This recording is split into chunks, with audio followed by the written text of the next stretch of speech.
Só cai se o Flamengo perder aqui, tomar uma goleada, uma situação humilhante. Se for eliminado com um empate, um jogo equilibrado, uma derrota por um gol, jogando uma partida competitiva e, enfim, algo assim, não cai não. Porque daqui a 6 dias depois o Flamengo enfrenta o Corinthians, no Rio, pela Copa do Brasil. E o Flamengo dificilmente vai buscar o título brasileiro, mas tem muitos jogos ainda que dá para chegar em segundo, terceiro, né? Dá para correr atrás aí de uma boa colocação que é fundamental para o ano que vem, para estar na Libertadores, caso não ganhe a Copa do Brasil também. Isso partindo do princípio de que o time venha a ser eliminado amanhã. Eu acho que só cai se for algo realmente assim, uma derrota acachapante.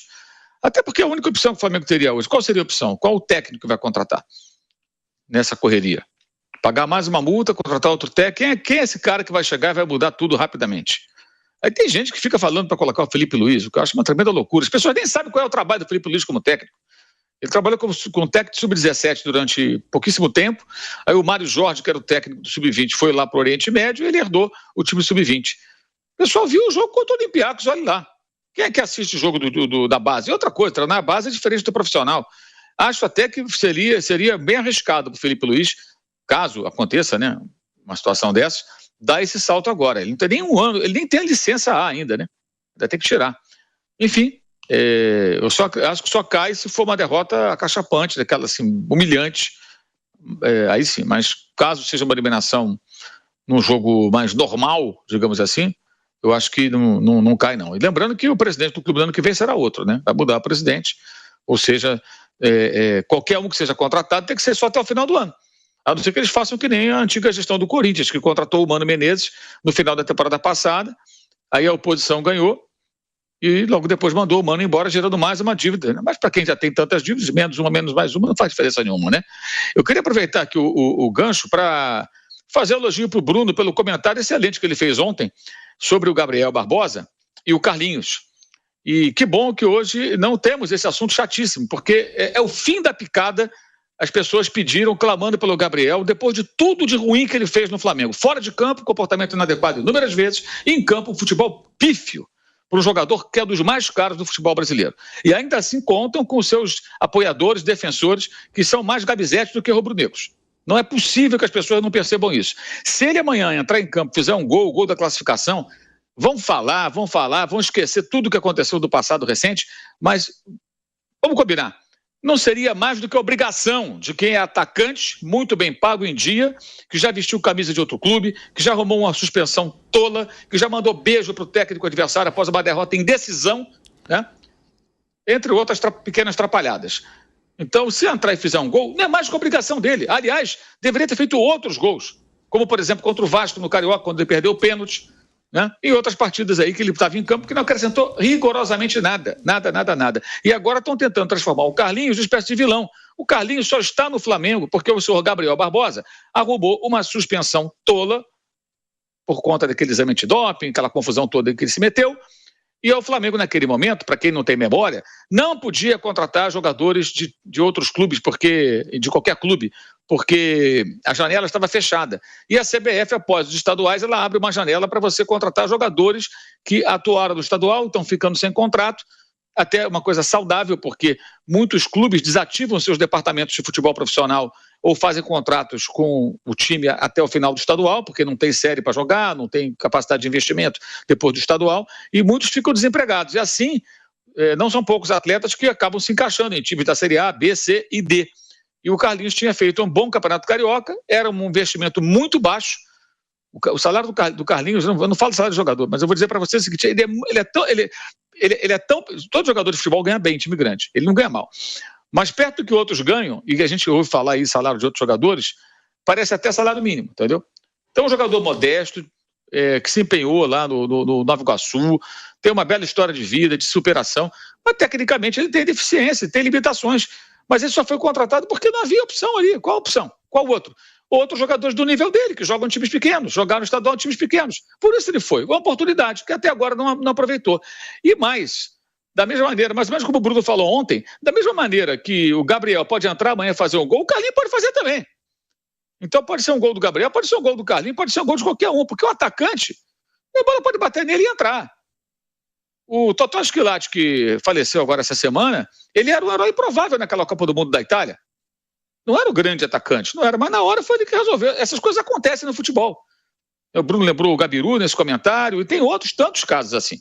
Né? O próprio Palmeiras ganhou 2 Libertadores com gols de centroavante que ele dispensou logo depois. O Daverson e antes o Breno Lopes. Por que o Palmeiras não ficou? Porque são jogadores inferiores àqueles que o Palmeiras pode contar com eles no seu elenco. E os 2 foram contratados, nunca foram contratados para serem titulares. Composição de elenco. Vieram de times menores, um veio do Juventude, né? O Daverson, esse estava na Europa, esse até foi caro. Foi o Cuca que pediu. Mas nunca ninguém viu o Daverson com, esse cara vai resolver o ataque do Palmeiras. Muito menos o Breno. Mas os 2 fizeram 2 gols que valeram títulos de Libertadores. Então pode acontecer com o Carlinhos, com o Gabigol, porque hoje, também, repetindo o que o Bruno falou ontem, não há grande diferença entre Carlinhos e Gabriel em campo. Quando eles entram, acontece muito pouco. Muito pouco. Por isso mesmo, amanhã, a tendência é o Tite manter um time sem nenhum centroavante, sem nenhum 9. Diferentes características dos 2, mas poderia ser um ou outro. E por quê? Porque os 2 não vêm bem, os 2 não se justificam como titulares. E aí que vem o ponto que as pessoas deveriam pensar: meu Deus, hoje o Gabriel não consegue ser muito melhor que o Carlinhos. O que será que está acontecendo? E ainda assim, elas continuam repetindo que não, que ele tem sorte em final. Foi por conta dessa bobagem que no ano passado ele foi escalado na primeira partida decisiva da Copa do Brasil contra o São Paulo do Maracanã. Fez uma atuação pífia, como todo time, e ali o Flamengo perdeu o título para o São Paulo. Foi 1-0 o gol do Calério, falha do goleiro Matheus Cunha, do senhor Ayrton Lucas, né? E aí no jogo de volta o placar foi de 1-1. E nesse jogo de volta ele ficou no banco. Ficou no banco e na primeira intervenção pisou na bola, né? Foi uma cena constrangedora. E mais, porque o Tite tirou a motivação. Gente, camarada que ganha o que ele ganha. Se for barrado por um técnico, ele perde a motivação e alguém ainda acha isso certo. Estamos falando de um profissional ou de um bibelô? E ele não reclamou disso, não. As pessoas falam por ele. Eu duvido que ele vai falar isso, porque ele tem muita personalidade, inclusive. Duvido que o Gabriel fala, não, estou desanimado, porque eu te duvido. Ele não é bem o feitio dele. Eu ficaria surpreso se ele falasse isso. Falam por ele, os defensores incondicionais. E mais, o Tite não foi o primeiro a barrá-lo. Ele foi barrado pelo Vitor Pereira no Carioca, o Flamengo venceu o Fluminense 2-0, aí o colocou como titular, o Flamengo tomou de 4-1. Foi barrado pelo Sampaoli, voltou a ser titular na final contra o São Paulo, o Flamengo perdeu, e ficou sem o título, e o Tite já o encontrou no banco. E o mais ridículo é reclamarem por que ele não jogou mais vezes antes.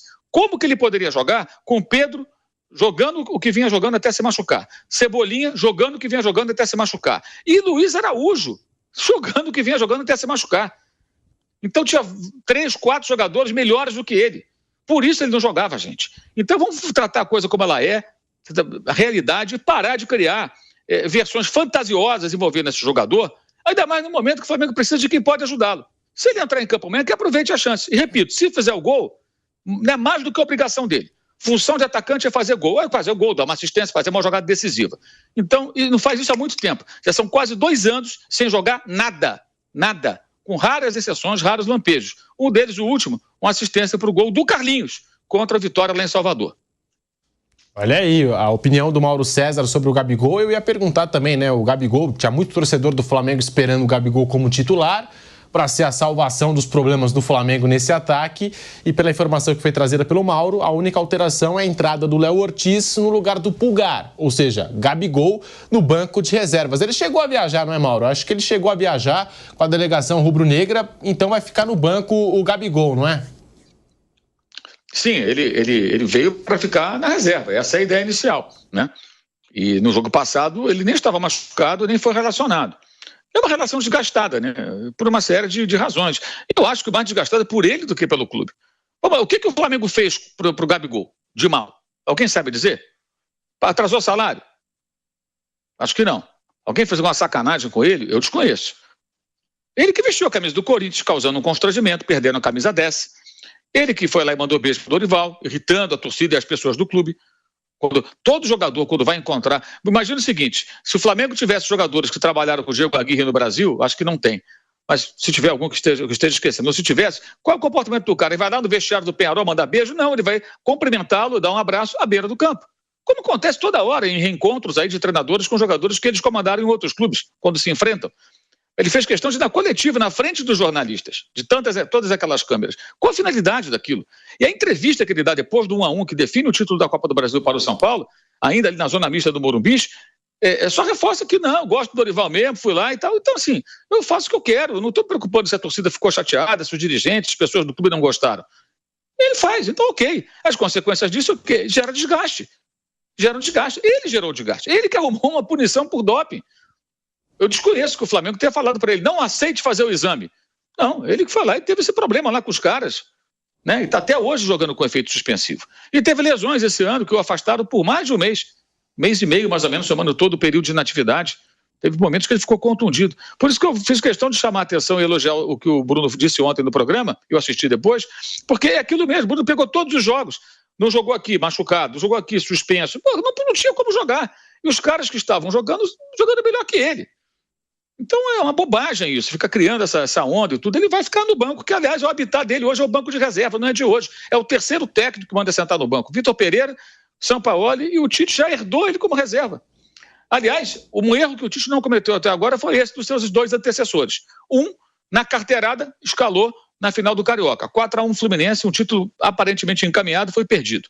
E o outro, Sampaoli, também com base nessa crendice popular, né, de alguns, não, que na final ele resolve e tal, colocou em campo contra o São Paulo, o Flamengo perdeu. Aí no outro jogo, o Flamengo jogou até melhor, foi 1-1, né? Ele entrou no final, também não acrescentou nada.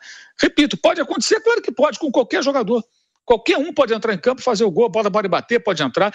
Gente, futebol tem momentos que o goleiro vai para a área e faz o gol. É raro, mas acontece, não acontece? O goleiro vai para a área e faz um gol no final. Então por que não pode ser um gol do Gabriel? Pode sair. Agora, ele vai jogar bem? Ele vai acrescentar a equipe? Ele vai de novo se transformar em Gabigol? Isso o pessoal está esperando há muito tempo. E essa situação, quem criou foi ele, infelizmente. Eu lamento muito isso.